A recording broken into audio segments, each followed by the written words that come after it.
Wendy expressed her gratitude to Hillary for looking after her daughter for the past month, confirming that she would be picking her up the next day. However, Hillary, who had just returned from a month of traveling, seemed unaware of this arrangement. Her voice strained amidst the background noise of train announcements. Wendy remained composed as Hillary's panic began to rise. "Hold on, what are you saying? Christina is with you, right?"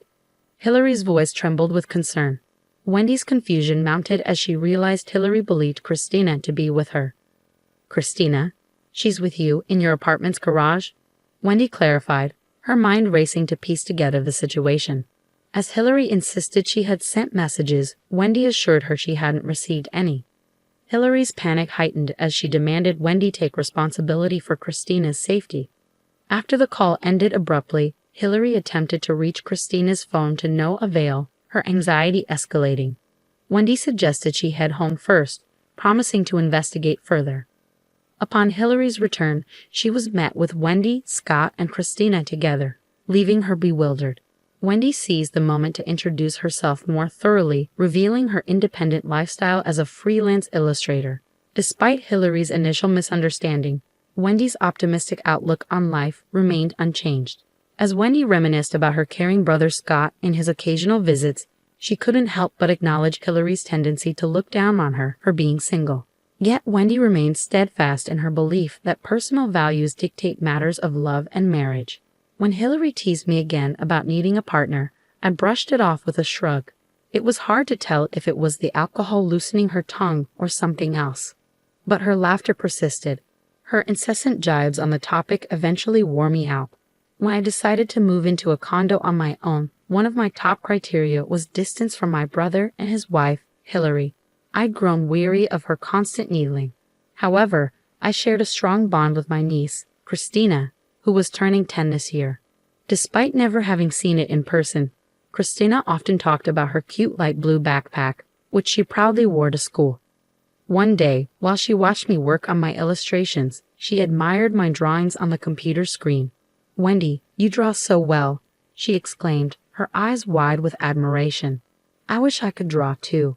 Encouraged by her interest, I offered her a chance to try. With plenty of time before my deadline, I let her take a seat in front of the computer. Her face lit up with excitement as she eagerly began drawing. She sketched her beloved light blue backpack, mentioning how heavy it was, especially with her tablet inside. I marveled at her sense of responsibility, noting how she managed her belongings, even considering the weight increase during the summer with a water bottle added. According to Christina, Hillary spent most of her days as a stay-at-home mom. When my brother was away on business, she tended to indulge herself, opting for store-bought meals on school holidays. Christina often found herself doing chores, sometimes even the laundry, while her mother remained glued to her smartphone or TV. She tried not to upset her mother, retreating to her room or escaping to the park or library. Hearing about Hillary's behavior raised questions about her parenting, but as an outsider, I hesitated to judge. Yet, it was clear from Christina's anecdotes that there were moments of frustration and tension at home, highlighting the complexities of family dynamics. I witnessed a moment that stuck with me like a splinter, Hillary berating Christina harshly over a minor spill of juice. As Christina quietly endured her mother's scolding, she whispered to me, "Mom is scary. She gets angry over anything." Her words lingered, echoing in my mind like an unwelcome refrain. A few days later, on a chilly weekend when the leaves in the nearby park had turned completely, I found myself unexpectedly caring for Christina. Hillary had messaged me, stating she was going on a day trip with friends and leaving her daughter in my care. However, that wasn't the end of it. Shortly thereafter, I returned home to find Christina standing alone by the parking area, her light blue backpack slung over her shoulders. Her half-covered face betrayed her anxiety as she stood next to a small carry-on suitcase. Confusion clouded my thoughts as Christina explained that her mother had instructed her to come to my house.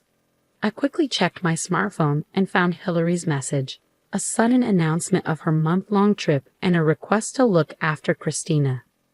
Suppressing my incredulity, I welcomed Christina into my apartment. Her cheeks were flushed red from the cold, and her hands trembled with chill. I offered her hot cocoa and snacks, eager to hear her side of the story.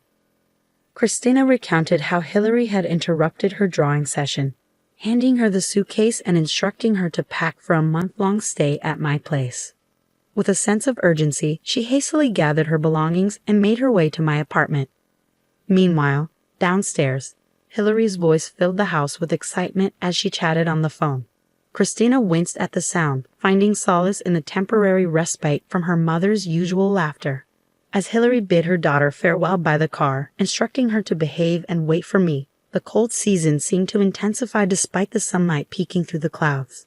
It was a moment of unexpected responsibility, but I was determined to provide Christina with warmth and comfort amidst the chilly uncertainty.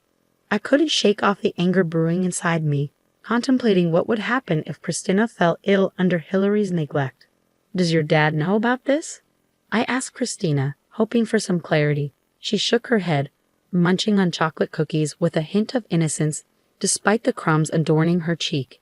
Her casual remark about her parents' communication habits made me pause. It seemed unfair not to inform my brother, so I resolved to call him later. But then Christina dropped a bombshell. "You know, Wendy, I don't want to be with my mom anymore." Her words struck a chord, her usual cheerful demeanor replaced by a solemn expression.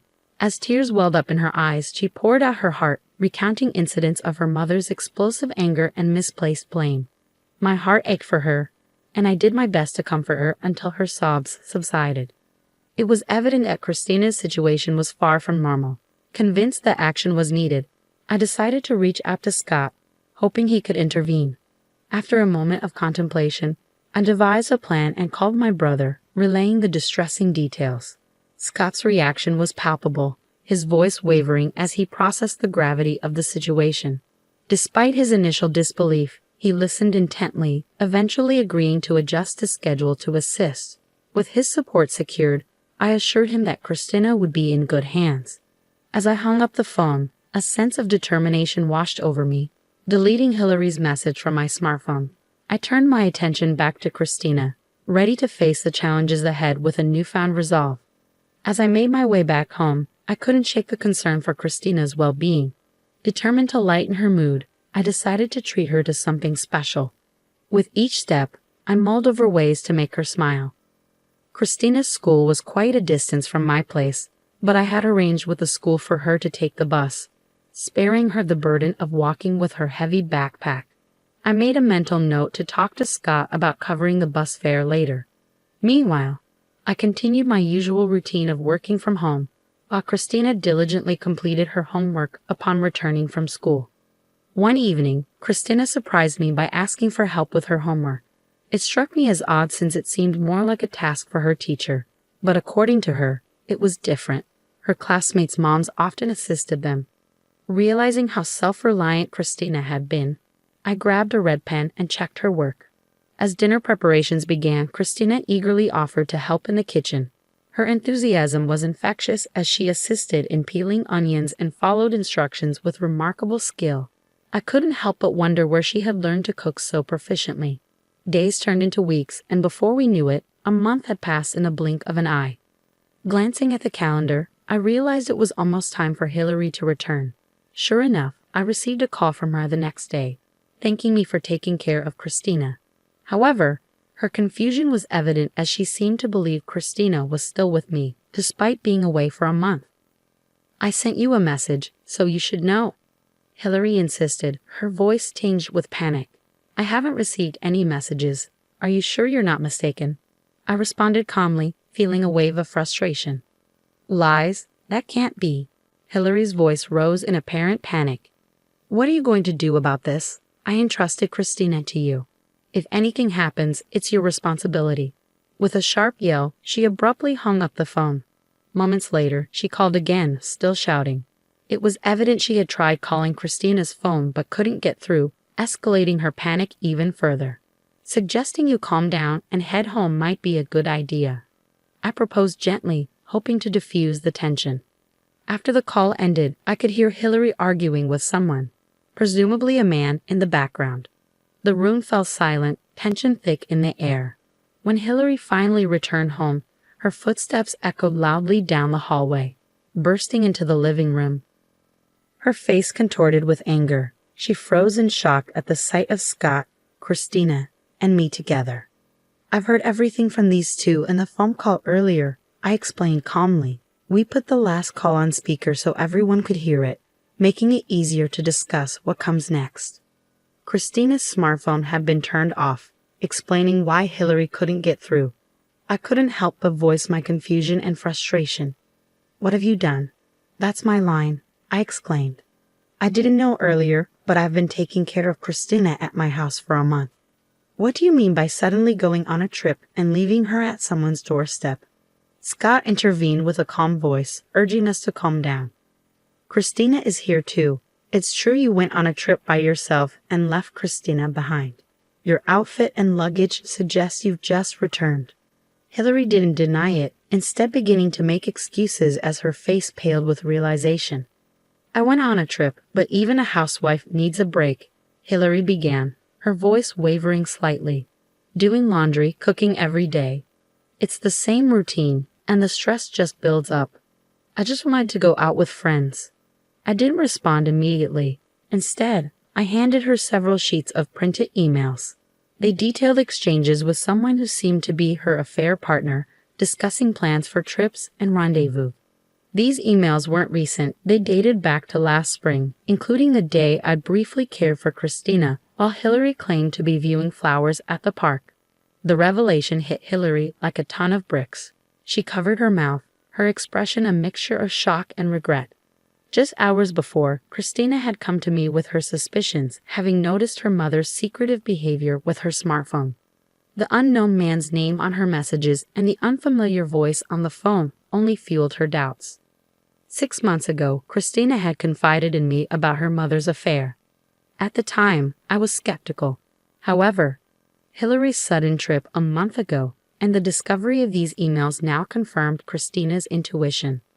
Glancing over at Scott, I could see his quiet yet palpable anger. "What have you done? I trusted you, and you leave Christina with Wendy while you go off having an affair," he exclaimed, his fists trembling with rage. Hillary attempted to explain, her words faltering in the face of Scott's fury. "It's a misunderstanding," she stammered, but the damage had been done, and the truth was laid bare for all to see. "I was told by him I had to go on that trip," Hillary protested, her voice strained with desperation. "What do you mean you had to? You left this house unattended for a month for that reason. Give me a better excuse," Scott demanded, his patience wearing thin. "I was being threatened, you believe me, right, Christina? You believe me, don't you?" Hillary pleaded, turning to her daughter for support. But Christina remained composed. "Mom, before you left, you were on the phone and seemed really happy. Plus, you made me do all the cooking and cleaning while you just slept around," she stated bluntly, her gaze unwavering. Scott pressed further upon hearing this revelation. "Going out in the middle of the night, you mean partying?" "No, that's not it," Hillary stammered, attempting to deflect. I intervened, showing Scott photos on my smartphone. They captured Hillary leaving late at night in flashy attire. "These are from a few months ago. Christina contacted me, and I happened to be nearby and took these." I was shocked, too. "Where were you going at that time, Hillary?" Confronted with the undeniable evidence, Hillary seemed to realize she couldn't argue her way out of this. Defeated, she slumped to the ground. "I can't believe this. I can't entrust Christina to you anymore. Let's get a divorce. I will also demand compensation. From now on, you can do as you please with that man," Scott declared, his tone resolute as he turned his back on Hillary. "No, you can't mean that. Don't you think Christina will be pitiful without her mother? What do you think, Christina? Help me," Hillary implored, her desperation evident. But Christina remained steadfast. "No, absolutely not. Wendy is more like a mother to me," she stated firmly, refusing to be swayed. "During the time I cared for Christina, I made sure to spend quality time with her, discussing school, hobbies, and future plans. Cooking together was one of our shared activities." "Don't worry, Hillary. I'll make sure Christina is happy," I assured her with a bright smile. Half a year later, the divorce between Hillary and Scott was finalized, and Scott was granted custody. Hillary returned to her hometown, burdened by financial obligations. The man she had an affair with disappeared as soon as he found out about the divorce, leaving her in a precarious situation. Scott and Christina moved out, renting their old house for additional income. Now they live in a different floor of my apartment building, building a new life together while saving for Christina's future. I began visiting them almost daily. Scott, who had been frequently away on business trips, realized he needed to focus more on his family. Reflecting on his past and prioritizing his family, he decided to change jobs. Transitioning careers in his 40s wasn't easy, but his exceptional sales performance and strong communication skills earned him offers from multiple companies within about 6 months.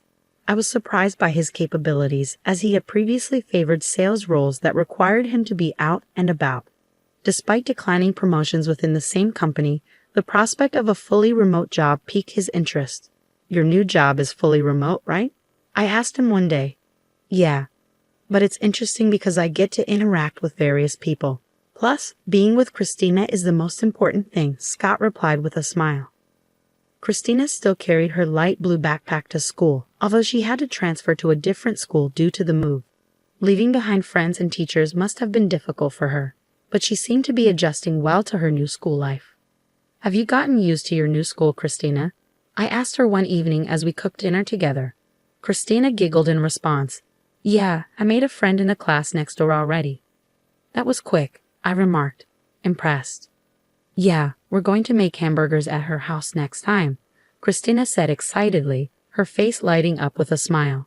Her dream of opening a restaurant at such a young age showed her determination and compassion.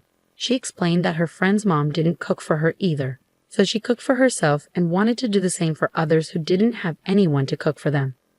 "That's great, Christina. Your hamburgers are delicious.